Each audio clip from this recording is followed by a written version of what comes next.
करते रावला मन धाये करते रावला मन धाये अरे होया भव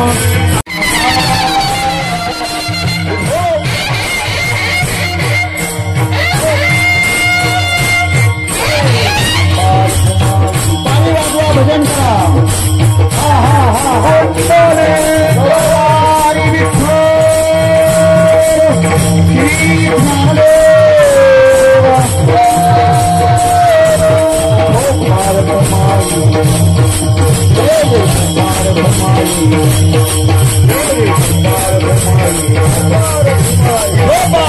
माई भारत माई भारत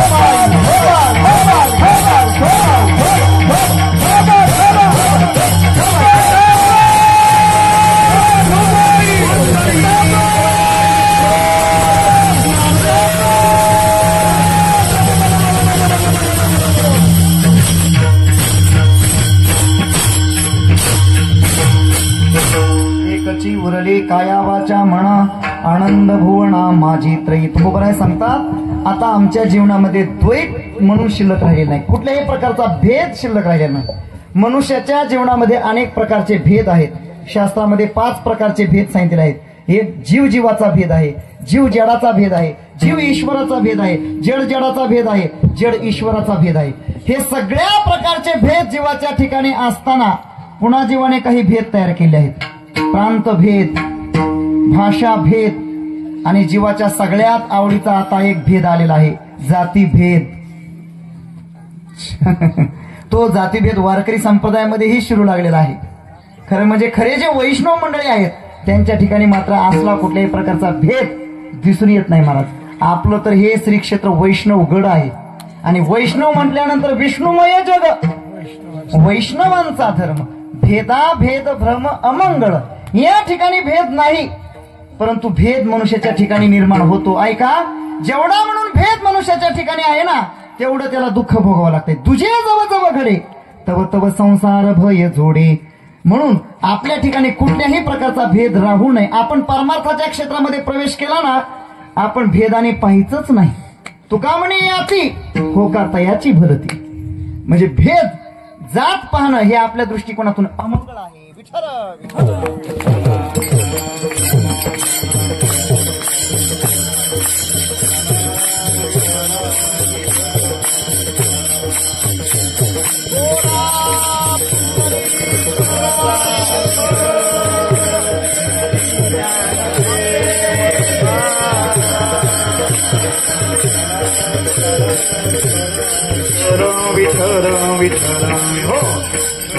आता जसा अंधकार झाला आपल्या जीवनामध्ये तसा अंधकार निर्माण होतो भेद आला की.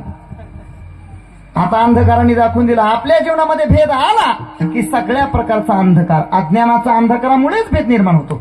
तुकोबराय सांगतात आमच्या ठिकाणी कुठल्याही प्रकारचा भेद नाही. एकची उरले काया वाचा मना आनंद भुवना माझी त्रयी. एक 5 मिनिटामध्ये मी प्रसंग सांगून जातो तुकोबरायांचा. तुकोबरायांच्या ठिकाणी कुठल्याच प्रकारचा भेद नव्हता. तुकोबराय भजन करण्यासाठी कधी भंडारा डोंगरावर जायचे, कधी घोरडा डोंगरावर जायचे, कधी भामचंद्र डोंगरावर जायचे. एवढ्या दूरवर का जात असायचे? कारण एकांतातलं जे भजन आहे थेट परमात्म्याबरोबर संवाद साधणार आहे. हे जे लोकांतातलं भजन आहे ना याच्यामध्ये विक्षेप होण्याची शक्यता आहे. म्हणून तुकोबराय एकांतामध्ये भजनाला जायचे. एका शेतकऱ्याने पाहिलं महाराज एवढ्या दूरवर बहुतेक करून एकांतासाठी जात असावेत. आपल्या शेतामध्ये मळ्यामध्ये चांगला एकांत आहे, तिकडे कुणीही फिरकत नाही. तो महाराजांना म्हटलं महाराज माझ्या मळ्यामध्ये चांगला एकांत आहे, तिथं भजन करत जा, माझ्या शेतीचं राखण होईल, मोबदल्यात तुम्हाला काही धान्य देतो. महाराजांनी सांगितलं बाबा रे मला काही तुझं धान्य नको, मला भजनच करायचंय.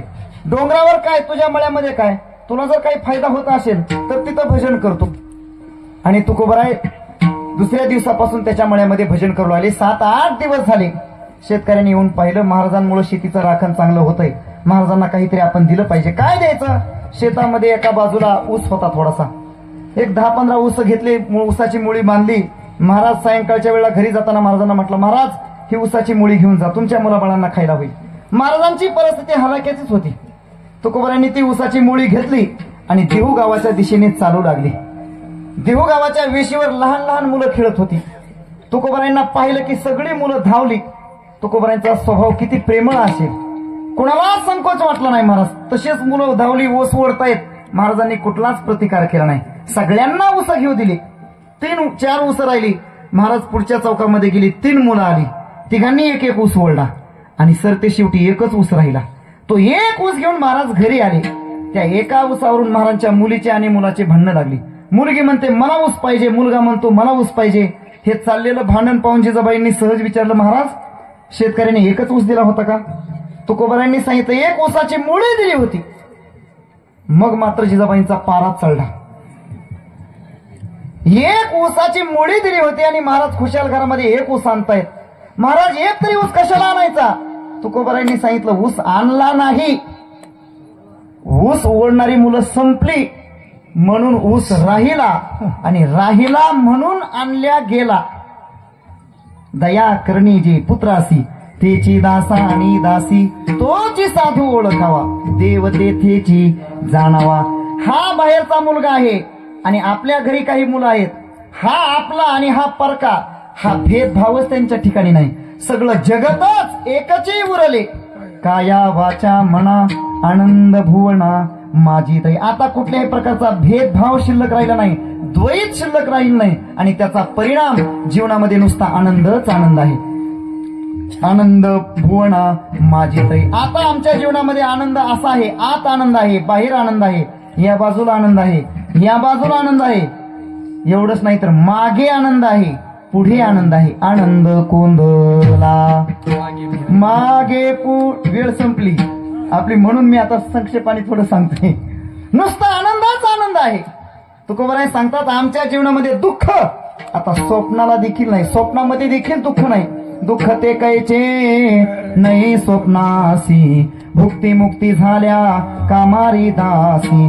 त्यांचे वर्म तू आम्हा पासी सुखी राहिलासी प्रेमाची आम्हा भय चिंता नाही धाक जन्म मरण काही एक झाला इहलोकी परलोक आले सगळी वैकुंठ.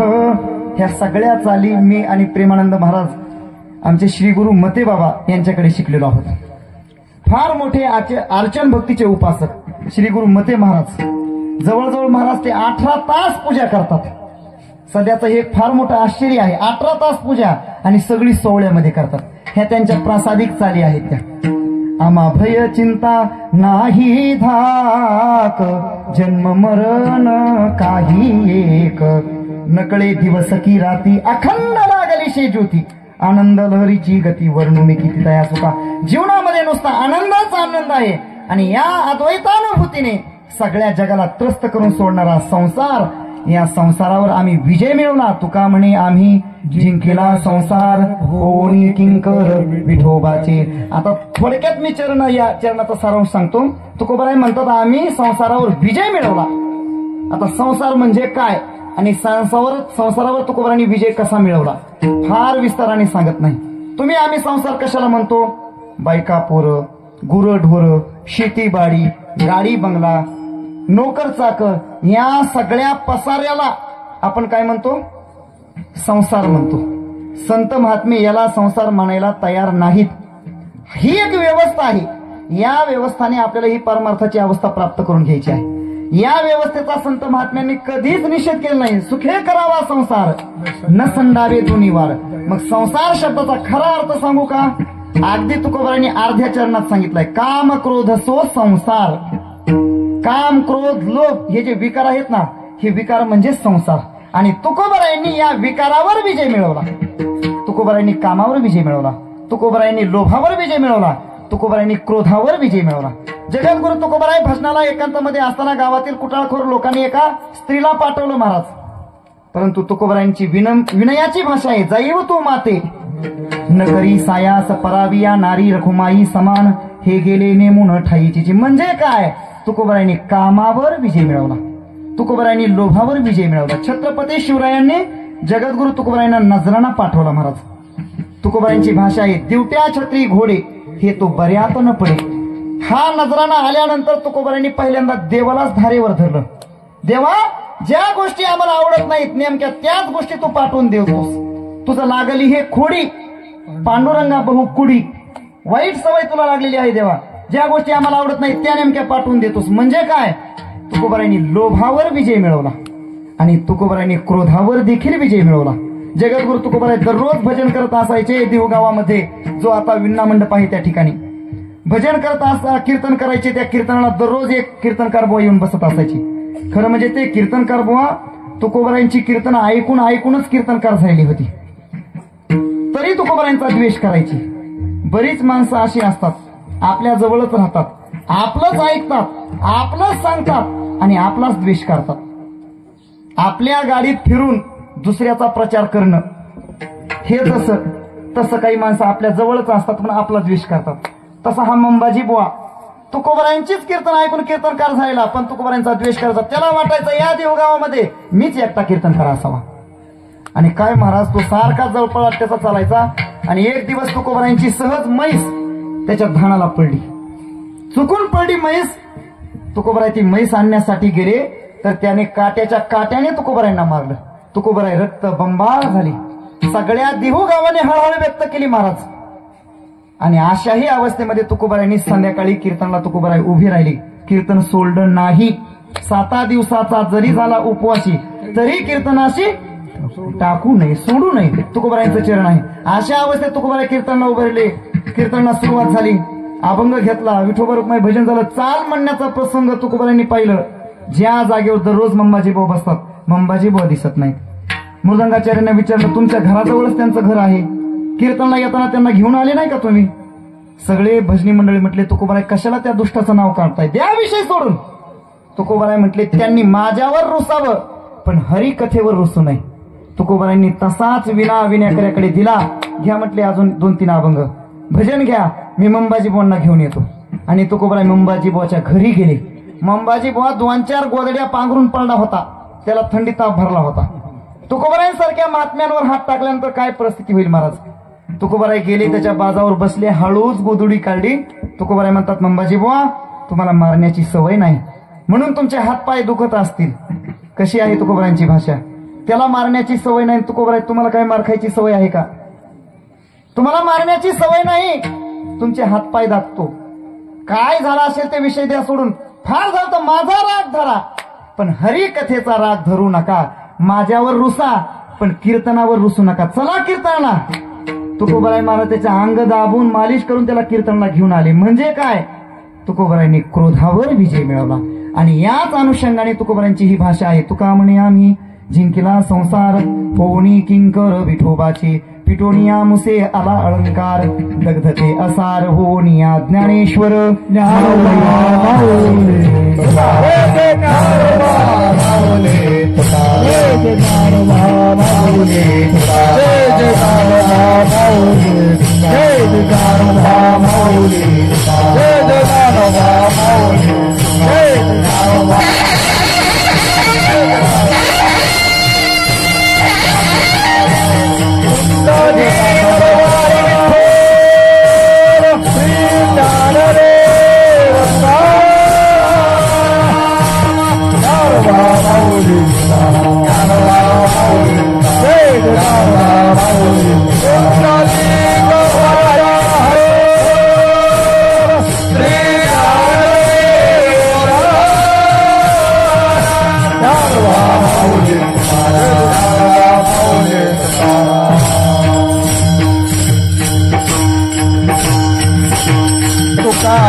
सर्वांनी प्रेमाने